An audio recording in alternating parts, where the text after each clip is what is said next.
Hi guys, today we're going to take a look at the Issavi puzzle respawn for a 600 plus monk.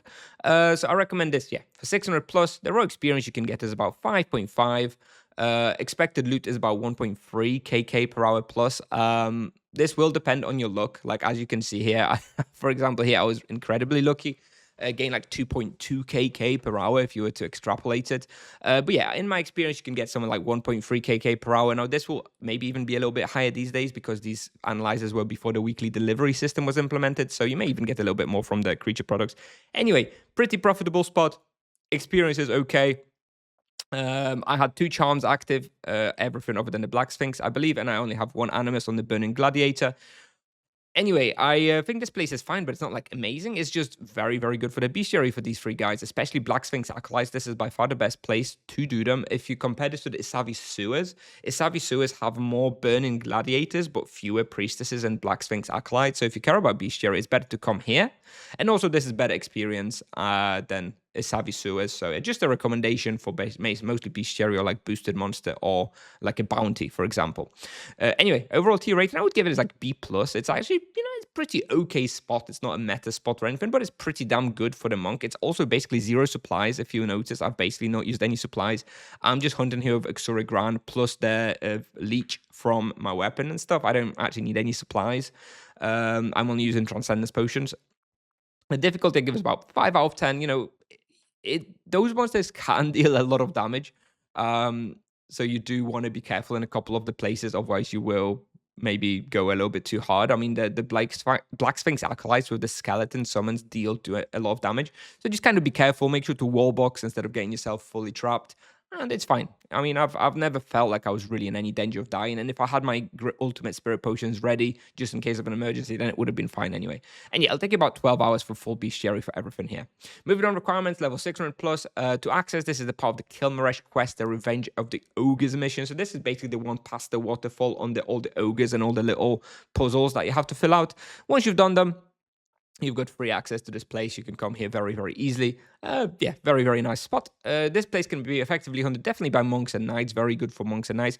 I think duos is also pretty popular. I mean, it's not going to be great, but it should work for duos as well. I think paladin can also maybe hunt here. Probably not going to be great. I wouldn't really recommend it for a full team hunt solo mage though. It's not going to feel great. Obviously, at a high enough level, it's possible. Recommended imbuements, all standard imbuements. Protection imbu probably not really necessary. I mean, they have like a fire and energy damage, so either of those is fine. Not really necessary, though. And recommended weapon type is, in fact, Earth. So your Sanguine Claws at 600 plus. That's also where the level recommendation comes from, so that you have your Sanguine Claws. Supplies per hour, I recommend some emergency strong health potions or ultimate spirit potions to keep you up. Yeah, I just come here with strong health potions so that, if I do get boxed a little bit more, I've got an extra heal. But generally very, very easy.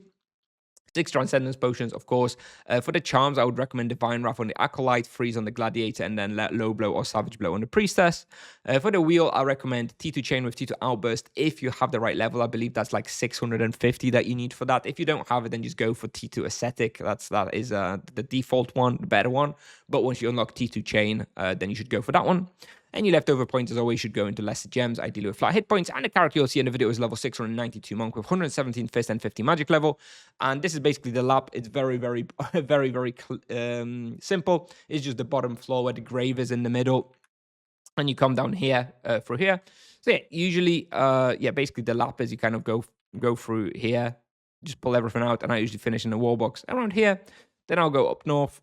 This room is probably the most dangerous one, by the way. So this is where if you have full respawn, first time you come in, first lap, you have full respawn. This is the trickiest one, so be careful. You can kind of consider doing a pull here if you want, but generally I prefer like kiting a bit, not getting trapped, kiting a bit, getting them down, and then I'll usually do like a pull either around here. You've got loads of places for wallbox. You can do wallbox here, you can do wallbox here as well. There's just wallbox anywhere, basically. Then I go through up here and through down here and do a wallbox in this SQM. After that, I go to the left, so kite all the monsters through here and finish with a wall box here. And then I go through here, try and pull out these monsters if possible, and then finish off with a wall box somewhere on this wall. Then I go down through here. I think it's important to go down this corridor because this one has fewer SQM, so monsters are more likely to get lost. So I usually go through here, finish in a wall box around here. Then I'll go south, usually do a wall box here. And then I'll go through and pull everything out into this room again. That's it. Very simple lap. kind of chilled. Pretty good bounties, pretty good bestiary, pretty good profit. Very, very chill respawn. Not very popular either. So yeah, I recommend it. I think it's pretty fun. Not going to be like game breaking or anything though, but something to be aware of. Pretty okay. Anyway, thanks for watching. If you have any questions, let me know. I'll play the video now and see you in the next one. Bye bye.